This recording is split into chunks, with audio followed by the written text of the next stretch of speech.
University ਦੀ। ਕਹਿੰਦੇ 2 ਰਾਜਾਂ ਦੇ ਮੁੱਖ ਮੰਤਰੀ ਬੈਠੇ ਸਨ, ਹਰਿਆਣੇ ਦਾ ਤੇ ਪੰਜਾਬ ਦਾ।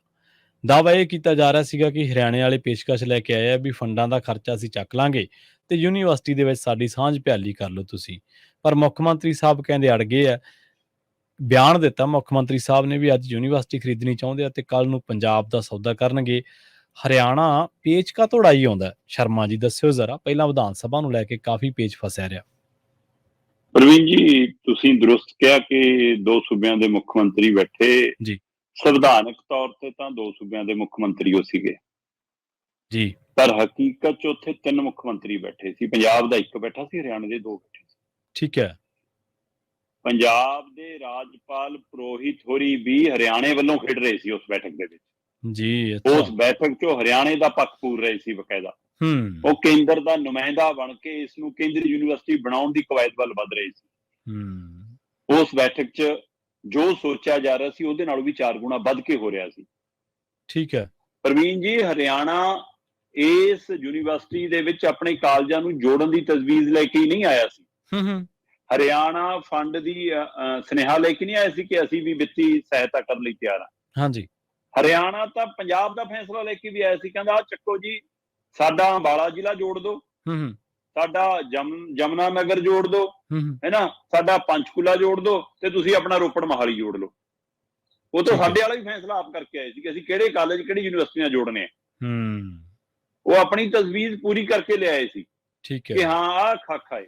ਸਵਾਲ ਇਹ ਨਹੀਂ ਹੈਗਾ ਕਿ ਅਨਿਲ ਵਿਜ ਨੇ ਇਹ ਕਹਿਤਾ ਕਿ ਜੀ ਇਹ ਤਾਂ ਪੁਰਾਣੀ ਰਹੀ ਆ। ਮੈਂ ਅੰਬਾਲੇ ਤੋਂ ਪੜ੍ਹਿਆ 1972 ਦੇ ਵਿੱਚ ਜਦ ਇਸੇ ਨਾਲ ਜੁੜਿਆ ਸੀਗਾ ਕਿ ਭਾਈ ਅਸੀਂ ਤਾਂ ਨਹੀਂ ਤੋੜੀ। ਮੈਂ ਕਹਿੰਦਾ ਵੈਸੇ ਤਾਂ ਇਹ ਆਪਣੇ ਆਪ ਸਭ ਨੂੰ ਪਤਾ ਹੈ ਕਿ ਪੰਜਾਬ ਤੇ ਹਰਿਆਣੇ ਦੇ ਲੋਕ ਨਹੀਂ ਚਾਹੁੰਦੇ ਸੀ ਵੰਡ। ਇਹ ਤਾਂ ਰਾਜਨੀਤਿਕ ਧਿਰਾਂ ਨੇ ਵੰਡ ਪਵਾਈ ਜੀ। ਤੇ ਪਰ ਜਦੋਂ ਵੰਡ ਪਈ ਉਹ ਤੋਂ ਬਾਅਦ ਯੂਨੀਵਰਸਿਟੀ ਚੋਂ ਬਾਹਰ ਕੌਣ ਹੋਇਆ? ਪੰਜਾਬ ਨੇ ਤੁਹਾਨੂੰ ਬਾਹਰ ਕੀਤਾ ਜਾਂ ਤੁਹਾਡਾ ਬੰਸੀ ਲਾਲ ਆਪ ਲੈ ਗਿਆ? ਹਾਂਜੀ, ਬਿਲਕੁਲ ਬਿਲਕੁਲ। 53 ਸਾਲ ਪਹਿਲਾਂ ਬੰਸੀ ਲਾਲ ਦੀ ਸਰਕਾਰ ਸਮੇਂ ਉਹਨਾਂ ਨੇ ਖੁਦ ਲਿਖ ਕੇ ਫੈਸਲਾ ਕੀਤਾ ਕਿ ਅਸੀਂ ਨਹੀਂ ਰਹਿਣਾ ਇਸ ਯੂਨੀਵਰਸਿਟੀ ਨਾਲ, ਅਸੀਂ ਆਪਣੇ ਕਾਲਜ ਵਾਪਸ ਲੈਣੇ ਆ। ਉਹਨਾਂ ਨੇ ਆਪਣੇ ਕਾਲਜ ਰੱਦ ਕਰਾਏ ਜੀ। ਇਸ ਤੋਂ ਪਹਿਲਾਂ ਹਿਮਾਚਲ ਨੇ ਆਪਣੇ ਤੋੜ ਕੇ ਆਪ। ਅਸਲ 'ਚ ਪੈਮਾਨਾ ਕੀ ਸੀ? ਪੰਜਾਬ, ਹਰਿਆਣਾ, ਹਿਮਾਚਲ ਤੇ ਚੰਡੀਗੜ੍ਹ, ਜਿਹਨੂੰ ਇਹ ਯੂਟੀ ਕਹਿੰਦੇ ਆ। ਹਾਂਜੀ। ਪੰਜਾਬ, ਹਰਿਆਣਾ ਤੇ ਹਿਮਾਚਲ ਤਿੰਨੇ 20% ਤਿੰਨੇ ਸੂਬੇ ਹਿੱਸਾ ਪਾਉਂਦੇ ਸੀ ਇਸ ਯੂਨੀਵਰਸਿਟੀ ਨੂੰ ਚਲਾਉਣ ਲਈ ਜੀ। ਤੇ ਕੁੱਲ ਬਣ ਜਾਂਦਾ ਸੀ ਤਿੰਨਾਂ ਸੂਬਿਆਂ ਦਾ ਮਿਲਾ ਕੇ 60%। ਤੇ ਬਾਕੀ ਰਹਿੰਦਾ 40% ਚੰਡੀਗੜ੍ਹ ਪ੍ਰਸ਼ਾਸਨ ਪਾਉਂਦਾ ਸੀ। ਇਸ ਤਰ੍ਹਾਂ ਇੱਕ ਕਾਲਜ ਯੂਨੀਵਰਸਿਟੀ ਚੱਲਦੀ ਸੀ। ਹਿਮਾਚਲ ਨੇ ਸਭ ਤੋਂ ਪਹਿਲਾਂ ਆਪਣੇ ਆਪ ਨੂੰ ਵੱਖ ਕੀਤਾ। ਉਹਨੇ ਆਪਣੇ ਕਾਲਜ ਤੋੜ ਲਏ ਤੇ ਜੀ ਕਹਿੰਦੇ ਜੀ ਅਸੀਂ ਆਪਣੀ ਯੂਨੀਵਰਸਿਟੀਆਂ ਜੋੜ ਲਏ, ਅਸੀਂ ਫੰਡ ਕਾਹਦਾ ਦਈਏ, ਜਦੋਂ ਕਿ ਹਿਮਾਚਲ ਦੇ ਵਿਦਿਆਰਥੀ ਵੀ ਤਾਂ ਅੱਜ ਵੀ ਪੜ੍ਹਦੇ ਨੇ। ਤੇ ਉਸ ਤੋਂ ਬਾਅਦ ਹਰਿਆਣੇ ਨੇ ਆਪਣਾ ਤੋੜ ਲਿਆ ਤੇ ਫਿਰ ਉਹ ਦੋਵਾਂ ਦਾ ਭਾਰ ਪੰਜਾਬ ਨੇ ਝੱਲਿਆ। ਪੰਜਾਬ ਨੇ ਉਹ 40% ਹਿੱਸਾ ਦੇਣਾ ਸ਼ੁਰੂ ਕੀਤਾ ਤੇ 60% ਚੰਡੀਗੜ੍ਹ ਦਿੰਦਾ। ਤੇ ਚੰਡੀਗੜ੍ਹ ਕਿੱਥੋਂ ਲਿਆਉਂਦਾ? ਪੰਜਾਬ ਦੀ ਉਹ ਰਾਜਧਾਨੀ ਹੈ। ਚਲੋ ਇਸ ਤਰ੍ਹਾਂ ਇਹ ਤਜਵੀਜ਼ ਚੱਲਦੀ ਰਹੀ ਤੇ ਹਰਿਆਣਾ ਵੱਖ ਹੋ ਗਿਆ। ਤੇ ਹੁਣ ਹਰਿਆਣਾ ਕਹਿੰਦਾ ਅਸੀਂ ਪੁਰਾਣੀ ਤਰਜ਼ ਤੇ ਬਹਾਲੀ ਚਾਹੁੰਦੇ ਆ ਜੀ। ਹਰਿਆਣੇ ਦੇ ਜਵਾਕ ਇੱਥੇ ਪੜ੍ਹਦੇ ਆ ਜੀ, ਕੋਈ ਰੋਕ ਟੋਕ ਨਹੀਂ ਹੈ। ਹਰਿਆਣੇ ਦੇ ਜਵਾਕ ਇੱਥੇ ਰਾਜਨੀਤੀ ਤੌਰ ਤੇ ਸਰਗਰਮ ਹੈ। ਪੰਜਾਬ ਦੇ ਮੁੰਡੇ, ਹਰਿਆਣੇ ਦੇ ਮੁੰਡੇ ਮਿਲ ਕੇ ਰਹਿੰਦੇ ਆ, ਕੁੜੀਆਂ ਮਿਲ ਕੇ ਰਹਿੰਦੀਆਂ ਮੁੱਦਿਆਂ ਦੇ ਉੱਤੇ, ਵਿਦਿਆਰਥੀ ਮੁੱਦਿਆਂ ਤੇ ਇਕੱਠੇ ਸੰਘਰਸ਼ ਕਰਦੇ ਆ। ਕਿਸਾਨ ਅੰਦੋਲਨ ਤੋਂ ਬਾਅਦ ਉਹਨਾਂ ਦੀ ਦੋਸਤੀ ਹੋਰ ਗਹਿਰੀ ਹੋਈ ਹੈ। ਇਸ ਲਈ ਸਮਾਜਿਕ ਤੌਰ ਤੇ ਕੋਈ ਮਸਲਾ ਨਹੀਂ ਹੈ, ਇਹ ਰਾਜਨੀਤਿਕ ਦਾ ਹੈ ਜੀ। ਬਿਲਕੁਲ ਤੁਸੀਂ ਜਿੱਥੋਂ ਗੱਲ ਸ਼ੁਰੂ ਕੀਤੀ ਸੀ ਉੱਥੇ ਆ ਕੇ ਖੜਦਾ। ਜਦੋਂ ਹਟਾਏ ਸੀ ਤਦ ਇਸ ਨਾਲ ਕਿ ਹੁਣ ਸਾਡਾ ਕੀ ਬਾਹ ਪੰਜਾਬ ਸ਼ਬਦ ਦੇ ਨਾਲੇ। ਤੇ ਹੁਣ ਉਹਨਾਂ ਨੂੰ ਲੱਗਦਾ ਕਿ ਪੰਜਾਬ ਯੂਨੀਵਰਸਿਟੀ ਨੇ ਤਾਂ ਚੰਡੀਗੜ੍ਹ 'ਚ ਹੈ ਜੀ, ਅਸੀਂ ਇਹਦੀ ਰੂਪਰੇਖਾ ਬਦਲ ਕੇ ਕੇਂਦਰੀ ਯੂਨੀਵਰਸਿਟੀ ਕਰਾਉਣੀ ਹੈ। ਕਿਉਂਕਿ ਪਿਛਲੀ ਬੈਠਕ 'ਚ ਮਨੋਹਰ ਲਾਲ ਖੱਟਰ ਦੇ ਮੂੰਹ ਇਹ ਗੱਲ ਨਿਕਲੀ ਹੈ ਕੇਂਦਰੀ ਯੂਨੀਵਰਸਿਟੀ।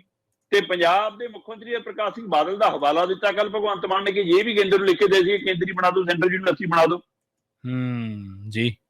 ਇਸ ਲਈ ਇਹ ਸਾਰੇ ਦਿੱਲੀ ਨੂੰ ਮੱਥੇ ਟੇਕਦੇ ਰਹੇ ਨੇ। ਹਾਂ, ਹੁਣ ਭਗਵੰਤ ਮਾਨ ਹੋਰਾਂ ਨੇ ਸਟੈਂਡ ਤਕੜਾ ਲਿਆ ਮੀਟਿੰਗ ਤੋਂ ਬਾਅਦ ਮੀਡੀਆ 'ਚ ਆ ਕੇ। ਤਾਂ ਹੁਣ ਇਹ ਨਹੀਂ ਪਤਾ ਕਿ ਜਾਂ ਤਾਂ ਚੋਣਾਂ ਨਹੀਂ ਲੜਨੀਆਂ ਹਰਿਆਣਾ 'ਚ ਜਾਂ ਕੇਜਰੀਵਾਲ ਨੇ ਕੁਛ ਸੁਨੇਹਾ ਲਾਇਆ ਕਿ ਐਕਟੀਆਂ ਐ ਲੈ ਲਾ, ਬਾਅਦ 'ਚ ਦੇਖਾਂਗੇ। ਕਿਉਂਕਿ ਪਹਿਲਾਂ ਤਾਂ ਪਾਣੀਆਂ ਦੇ ਮਸਲੇ ਤੇ ਵੀ ਕਹਿੰਦੇ ਸੀ ਮੈਨੂੰ ਫਾਰਮੂਲਾ ਆਉਂਦਾ, ਕੇਜਰੀਵਾਲ ਜੀ ਕਹਿੰਦੇ ਸੀ ਕਿ ਮੈਂ ਹੱਲ ਕਰਾ ਦੂੰਗਾ ਚਾਹ ਦੇ ਕੱਪ ਤੇ ਮੋਦੀ ਬੁਲਾ ਲੈਣ, ਮੈਨੂੰ ਪਤਾ ਪਾਣੀ ਕਿਵੇਂ ਦੇਣਾ, ਤੇ ਪਾਣੀ ਜਾਣ ਦੀਆਂ ਤਿਆਰੀਆਂ ਵੀ ਹੋ ਰਹੀਆਂ। ਇੱਥੋਂ ਤੱਕ ਕਿ ਸਤਲੁਜ ਲਿਜਾਣ ਦੀਆਂ ਤਿਆਰੀਆਂ ਹੋ ਗਈਆਂ, ਕਿ ਸਤਲੁਜ ਨੂੰ ਗੁਜਰਾਤ ਲੈ ਕੇ ਜਾਣਾ ਜੀ ਬਾਇਆ ਹਰਿਆਣਾ। ਇਹ ਤਜਵੀਜ਼ਾਂ ਬਣ ਰਹੀਆਂ ਨੇ ਕਿ ਘੱਗਰ 'ਚ ਲਿਆ ਕੇ ਸਿੱਟ ਲਓ ਸਿੱਧਾ ਹਿਮਾਚਲ ਤੋਂ, ਉਹਦੀਆਂ ਬੈਠਕਾਂ ਹੋ ਰਹੀਆਂ ਨੇ ਮੈਨੂੰ ਲੱਗਦਾ ਖੱਟਰ ਤੇ ਸੁੱਖੂ ਵਿਚਾਲੇ। ਸੋ ਇਸ ਲਈ ਉਸ ਮਸਲੇ ਤੇ ਪਹਿਰਾ ਦੇਣਾ ਪੈਣਾ। ਪਰ ਕੱਲ ਵਾਲੀ ਮੀਟਿੰਗ ਦੇ ਵਿੱਚ ਮੁੱਖ ਮੰਤਰੀ ਭਗਵੰਤ ਮਾਨ ਉਹਨਾਂ ਦਾ ਸਪਸ਼ਟ ਸਟੈਂਡ ਸੀਗਾ, ਤੇ ਬੇਸ਼ੱਕ ਯੂਨੀਵਰਸਿਟੀ ਦੇ BC ਵੱਲੋਂ ਜਾਂ ਹੋਰ ਅਧਿਕਾਰੀਆਂ ਵੱਲੋਂ ਇਹ ਕਹਿ ਰਹੇ ਸੀ ਕਿ ਪੰਜਾਬ ਆਪਣਾ ਫੰਡ ਪਿਛਲੇ ਸਮਿਆਂ ਤੋਂ ਪੂਰਾ ਨਹੀਂ ਦੇ ਪਾ ਰਿਹਾ। ਦਾਅਵਾ ਕੀਤਾ ਗਿਆ ਕਿ 40% ਦੀ ਬਜਾਏ 14% 15% ਦੇ ਪਾਉਂਦਾ, ਤੇ ਮੁੱਖ ਮੰਤਰੀ ਭਗਵੰਤ ਮਾਨ ਨੇ ਕਿਹਾ ਕਿ ਫੰਡ ਘੱਟ ਦੇਣ ਦਾ ਮਤਲਬ ਇਹ ਥੋੜਾ ਕਿ ਹਾਂ ਫਿਰ ਦੂਆ ਆ ਕੇ ਖਰੀਦ ਲੂਗਾ, ਕੋਈ ਨਾ, ਉਹ ਆਪਣੀ ਸਾਡੀ ਘਰ ਦੀ ਗੱਲ ਅਸੀਂ ਪੂਰਤੀ ਕਰਾਂਗੇ ਜੀ। ਸਹੀ ਹੈ, ਪਰ ਇਹਦਾ ਮਤਲਬ ਇਹ ਨਹੀਂਗਾ ਕਿ ਹਰਿਆਣਾ ਇਹ ਕਹੇ ਕਿ ਆਹ ਲਓ ਪੈਸੇ, ਕਿ ਹੁਣ ਯੂਨੀਵਰਸਿਟੀ 'ਚ ਮੈਂ ਹਿੱਸੇਦਾਰ ਹੋ ਗਿਆ। ਕਹਿੰਦੇ ਕੱਲ ਨੂੰ ਕਹਿਣਗੇ ਲਓ ਜੀ ਪੰਜਾਬ ਦਾ ਅਸੀਂ ਮੁੱਲ ਲਾਤਾ, ਇਹਦਾ ਪੰਜਾਬ ਦਾ ਕਰਜ਼ਾ ਇੰਨਾ ਅਸੀਂ ਚੁਕਾਉਂਦੇ ਹਾਂ ਤੇ ਪੰਜਾਬ ਇਹਨਾਂ ਦਾ ਹੋ ਗਿਆ। ਸੋ ਕਹਿੰਦੇ ਕਿ ਇਸ ਲਈ ਅੱਜ ਯੂਨੀਵਰਸਿਟੀ ਖਰੀਦਣਾ ਨੇ, ਕੱਲ ਨੂੰ ਪੰਜਾਬ ਦਾ ਦਾਅਵਾ ਕਰਨਗੇ ਕਿ ਇਹ ਨਹੀਂ ਚੱਲੂਗਾ। ਉਹਨਾਂ ਨੇ ਸਪਸ਼ਟ ਕਹਿਤਾ, ਜਦੋਂ ਕਿ ਹਰਿਆਣੇ ਵਾਲੇ ਔਰ ਸਣੇ ਮੁੱਖ ਮੰਤਰੀ ਮਨੋਹਰ ਖੱਟਰ ਦੇ ਨਾਲ ਪੰਜਾਬ ਦੇ ਰਾਜਪਾਲ ਬਕਾਇਦਾ ਇੱਕੋ ਪਾਸੇ ਖੇਡ ਰਹੇ ਸੀ, ਤੇ ਉਹ ਇਸ ਗੱਲ ਤੇ ਜ਼ੋਰ ਦੇ ਰਹੇ ਸੀ ਕਿ ਨਹੀਂ ਹਰਿਆਣੇ ਦੀ ਹਿੱਸਾ ਹੋਣਾ ਚਾਹੀਦਾ, ਰਹਿਣ ਦਾ ਹਿੱਸਾ ਪਵਾ ਲਓ, ਉਹਨਾਂ ਦੇ ਕਾਲਜ ਐਫੀਲੇਟ ਕਰਾਓ। ਉਹ ਕਹਿੰਦੇ ਕਾਲਜਾਂ ਦਾ ਮਸਲਾ ਨਹੀਂਗਾ, ਮਸਲਾ ਅਸੀਂ ਸਾਫ਼ ਕਹਿੰਦੇ ਹਾਂ ਕਿ ਇੱਕ ਹੋਣ ਦਾ ਮਸਲਾ। ਹੁਣ ਪੰਜਾਬ ਯੂਨੀਵਰਸਿਟੀ ਹੁਣ ਪੰਜਾਬ ਦੀ ਹੈ, ਅਸੀਂ ਨਾ ਇਹਨਾਂ ਨੂੰ ਬਾਹਰ ਕੀਤਾ ਸੀ, ਆਪਣੀ ਮਰਜ਼ੀ ਨਾਲ ਬਾਹਰ ਗਏ ਨੇ, ਹੁਣ ਆਉਣ ਨਹੀਂ ਦੇਵਾਂਗੇ।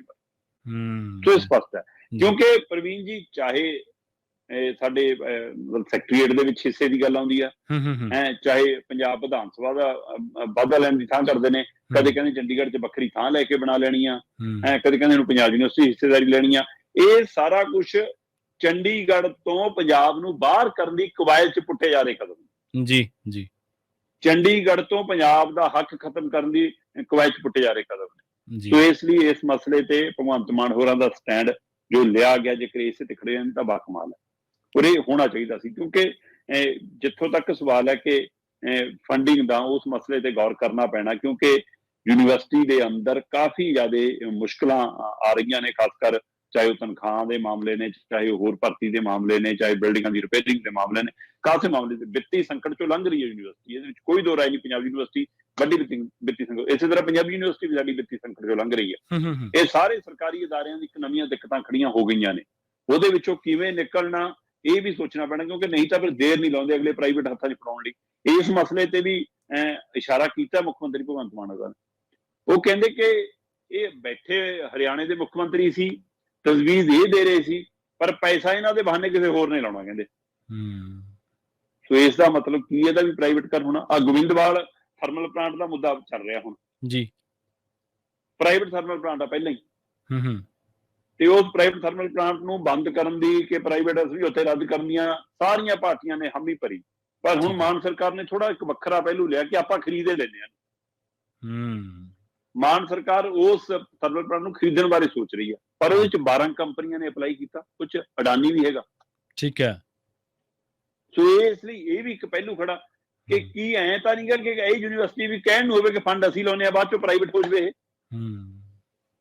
ਸੋ ਇਸ ਲਈ ਇਹ ਕਾਫੀ ਅਹਿਮ ਹੈ, ਔਰ ਮੈਨੂੰ ਲੱਗਦਾ ਮਾਨ ਸਰਕਾਰ ਦਾ ਫੈਸਲਾ ਇਸ ਮਸਲੇ ਤੇ ਬਿਲਕੁਲ ਸਹੀ ਹੈ, ਔਰ ਇਸ ਸਟੈਂਡ ਤੇ ਪੰਜਾਬ ਦੀਆਂ ਸਾਰੀਆਂ ਧਿਰਾਂ ਨੂੰ ਉਹਨੂੰ ਸਮਰਥਨ ਕਰਨਾ ਬਣਦਾ ਕਿ ਇਹ ਫੈਸਲਾ, ਕਿਉਂਕਿ ਪਹਿਲੀਆਂ ਧਿਰਾਂ ਇੰਨਾ ਸਪਸ਼ਟ ਸਟੈਂਡ ਮੀਡੀਆ 'ਚ ਤਾਂ ਨਹੀਂ ਲੈ ਸਕੀਆਂ। ਉਹ ਮਾਨ ਸਰਕਾਰ ਨੇ ਮੀਡੀਆ 'ਚ ਤਾਂ ਸਪਸ਼ਟ ਸਟੈਂਡ ਲਿਆ, ਬਾਅਦ ਚੋਂ ਕੋਈ ਹੋਰ ਖਿਚੜੀ ਪੱਕ ਜਵੇ ਤਾਂ ਪਤਾ ਨਹੀਂ। ਜੀ ਜਿਵੇਂ ਤੁਸੀਂ ਜ਼ਿਕਰ ਕੀਤਾ ਸ਼ਰਮਾ ਜੀ ਚੰਡੀਗੜ੍ਹ ਤੋਂ ਪੰਜਾਬ ਦਾ ਦਾਅਵਾ ਜਿਹੜਾ ਉਹਨੂੰ ਲਗਾਤਾਰ ਫਿੱਕਾ ਕਰਨ ਦੀ ਕੋਸ਼ਿਸ਼ ਹੈ, ਤੇ ਉਸੇ ਕਵਾਇਦ ਦਾ ਹਿੱਸਾ ਇਹ ਹੈ ਯੂਨੀਵਰਸਿਟੀ ਵਾਲਾ ਮਸਲਾ। ਤੇ ਆਪਾਂ ਦੇਖਿਆ BBMB ਦੇ ਵਿੱਚ ਸਾਡੀ ਹਿੱਸੇਦਾਰੀ ਖਤਮ ਕਰ ਦਿੱਤੀ ਗਈ, ਤੇ ਸਾਡੀ ਜਿਹੜੀ ਸਿਆਸੀ ਜਮਾਤ ਹੈ, ਜਿਹੜੀ ਇੱਕ ਸੰਪਾਦਕ ਦੇ ਮਗਰ ਤਾਂ ਬਹੁਤ ਭੱਜ ਕੇ ਜਾਂਦੀ ਹੈ, ਪਰ ਪੰਜਾਬ ਦੇ ਮਗਰ ਨਹੀਂ ਖੜਦੀ। ਤੇ ਇਸੇ ਸਿਆਸੀ ਜਮਾਤ ਦੇ ਹੁੰਦਿਆਂ, ਜਿਨ੍ਹਾਂ ਨੂੰ ਬੜਾ ਫਿਕਰ ਖੜਾ ਅੱਜ ਕੱਲ੍ਹ ਇੱਕ ਜਾਣੇ ਦਾ, ਇਹਨਾਂ ਦੇ ਹੁੰਦੇ ਹੀ ਪੰਜਾਬ ਦੇ ਵਿੱਚੋਂ ਜਿਹੜੀ ਚੰਡੀਗੜ੍ਹ ਦੇ ਵਿੱਚ ਪੰਜਾਬ ਕੇਡਰ ਦੀਆਂ ਅਸਾਮੀਆਂ ਸੀ, ਇਹਨਾਂ ਦੇ ਹੁੰਦੇ ਹੀ ਖਾਲੀ ਰਹੀਆਂ। ਕਿਤੇ SSP ਪੰਜਾਬ ਦਾ ਲੱਗਦਾ ਹੁੰਦਾ ਸੀ, ਤੇ ਪ੍ਰਸ਼ਾਸਕ ਜੀ ਬੜਾ ਰੈਂਕ ਹੈ SSP ਦਾ ਸੀ ਸਰ। ਹਾਂਜੀ, ਟੌਪ ਹੁਣ SSP ਦੀ ਕੋਈ ਹੋਂਦ ਹੀ ਨਹੀਂ ਰਹੇਗੀ ਉੱਥੇ, ਲਾਈ ਜਾਓ ਪੰਜਾਬ ਦਾ ਨਾ ਜੀ, ਉਹਦੇ ਉੱਤੇ ਅਗਲਿਆਂ ਨੇ ਆਪਣੇ ਇੰਨੇ ਬਿਠਾ ਲਏ। ਭਰਤੀ ਦੇਖ ਲਓ, ਚਾਹੇ CTU ਹੈ, ਚਾਹੇ ਪੁਲਿਸ ਹੈ, ਚਾਹੇ ਹੋਰ ਵਿਭਾਗ ਨੇ, ਤੇ ਇੱਥੇ ਖਾਮੀਆਂ ਪੰਜਾਬ ਦੀਆਂ ਅਕਾਲੀ ਕਾਂਗਰਸ ਦੀਆਂ ਸਰਕਾਰਾਂ ਦੀ ਵੱਡੀ ਰਹੀ ਹੈ ਪ੍ਰਵੀਨ ਜੀ, ਵੱਡੀ ਰਹੀ ਹੈ। ਹਰ ਵਿਭਾਗ 'ਚ 60% ਸਾਡਾ ਕੋਟਾ ਹੈ। ਹਾਂਜੀ, 40% ਹਰਿਆਣੇ ਦਾ ਸੀ। ਹੂੰ ਅਸੀਂ ਆਪਣਾ 60% ਕੋਟਾ ਪੂਰਾ ਨਹੀਂ ਕੀਤਾ, ਹਰਿਆਣਾ 80% ਭਰਤੀ ਕਰੀ ਬੈਠਾ ਹੈ। ਹਾਂਜੀ ਹਾਂਜੀ 20% ਚੋਂ ਵੀ 10% ਹੁਣ ਨਵਾਂ ਇੱਕ ਕ੍ਰੀਏਟ ਕਰ ਲਿਆ, ਇੱਕ ਯੂਟੀ ਕੈਡਰ ਕ੍ਰੀਏਟ ਕਰ ਲਿਆ। ਹੁਣ ਹੂੰ ਸਾਰਾ ਕੁਝ ਯੂਟੀ ਕੈਡਰ ਜਾਈ ਜਾਂਦਾ ਹੈ। ਅਸੀਂ ਆਪਣੀਆਂ ਆਪ ਹੀ ਨਹੀਂ ਪੋਸਟਾਂ ਭਰ ਸਕੇ। ਨਲਾਇਕੀ ਪੰਜਾਬ ਦੀਆਂ ਰਾਜਨੀਤਿਕ ਪਾਰਟੀਆਂ ਦੀ ਵੱਡੀ ਹੋਈ ਹੈ। ਅਸੀਂ ਪੈਰਲਲ ਨਵਾਂ ਨਿਊ ਚੰਡੀਗੜ੍ਹ ਨਾ ਕਿਉਂ ਦਿੱਤਾ? ਹਾਂਜੀ ਬਿਲਕੁਲ ਬਿਲਕੁਲ, ਸਾਡੇ ਅੱਧੇ ਦਫ਼ਤਰ ਮੁਹਾਲੀ ਚ ਕਿਉਂ ਆਏ? ਅਸੀਂ ਪੰਜਾਬ ਦੇ ਮਤਲਬ ਕਿ ਚੰਡੀਗੜ੍ਹ ਦੇ ਬਰੂਹਾਂ ਦੇ ਉੱਤੇ ਲਿਆ ਕੇ ਚੰਡੀਗੜ੍ਹ ਦੇ ਨਾਂ ਦੀ ਯੂਨੀਵਰਸਿਟੀ ਕਿਉਂ ਖੁੱਲਣ ਦਿੱਤੀ? ਹਾਂਜੀ ਬਿਲਕੁਲ ਬਿਲਕੁਲ, ਹੈ ਨਾ। ਸੋ ਇਸ ਲਈ ਕਿੰਨੇ ਸਵਾਲ ਖੜੇ ਨੇ। ਅਸੀਂ ਆਪਣੇ ਦਫ਼ਤਰ ਚੱਕ ਕੇ ਮੋਹਾਲੀ ਕਿਉਂ ਲੈ ਕੇ ਗਏ? ਹਾਂਜੀ, ਤੇ ਇਹ ਇਸ ਲਈ ਅਸੀਂ ਆਪ ਨਲਾਇਕੀ ਕੀਤੀ ਹੈ। ਅਸੀਂ ਹਰਿਆਣੇ ਨੂੰ ਪੈਰ ਧਰਨ ਲਈ ਆਪ ਥਾਂ ਦਿੱਤੀ ਹੈ। ਹਰਿਆਣਾ ਵਾਸੀਆਂ ਨਾਲ ਕੋਈ ਮਸਲਾ ਨਹੀਂ, ਮਸਲਾ ਰਾਜਨੀਤਿਕ ਹੈ। ਰਾਜਨੀਤਿਕ ਚਾਹੇ ਬੰਸੀ ਲਾਲ, ਚਾਹੇ ਦੇਵੀ ਲਾਲ, ਚਾਹੇ ਭਜਨ ਲਾਲ, ਚਾਹੇ ਹੁੱਡਾ, ਚਾਹੇ ਖੱਟਰ। ਜੀ ਜੀ ਜੀ ਜੀ, ਹਾਂ ਬਿਲਕੁਲ। ਹਰਿਆਣਾ ਵਾਸੀਆਂ ਦੇ ਨਾਲ ਤਾਂ ਕਾਹਦਾ ਸਾਡਾ ਰੋਸਾ ਜੀ, ਰੋਸਾ ਤਾਂ ਉੱਥੋਂ ਦੀ ਜਮਾਤ ਨਾਲ ਹੈ, ਸਿਆਸੀ ਜਮਾਤ ਨਾਲ ਹੈ। ਤੇ ਦੂਜਾ ਵੱਡਾ ਇਹ ਵੀ ਹੈ ਸ਼ਰਮਾ ਜੀ ਕਾਰਨ ਕਿ ਸਾਡੇ ਵਹਿੰਦੇ ਅੱਧੇ ਦਫ਼ਤਰ ਸਾਡੇ ਮੁਹਾਲੀ ਚ ਲਿਆਂਦੇ, ਉਹ ਕੀ ਨਹੀਂ ਲਿਆਂਦੇ। ਤੇ ਅਸੀਂ ਨਿਊ ਚੰਡੀਗੜ੍ਹ, ਜਿਵੇਂ ਤੁਸੀਂ ਜ਼ਿਕਰ ਕੀਤਾ ਨਿਊ ਚੰਡੀਗੜ੍ਹ ਦਾ, ਤੇ ਯੂਨੀਵਰਸਿਟੀ ਅੱਜ ਕੱਲ੍ਹ ਚੰਡੀਗੜ੍ਹ ਯੂਨੀਵਰਸਿਟੀ ਜਿਹਦਾ ਤੁਸੀਂ ਜ਼ਿਕਰ ਕੀਤਾ, ਪਿੱਛੇ ਜੇ ਇੱਕ ਸਕੈਂਡਲ ਬੜਾ ਵਾਇਰਲ ਹੋਇਆ ਸੀ।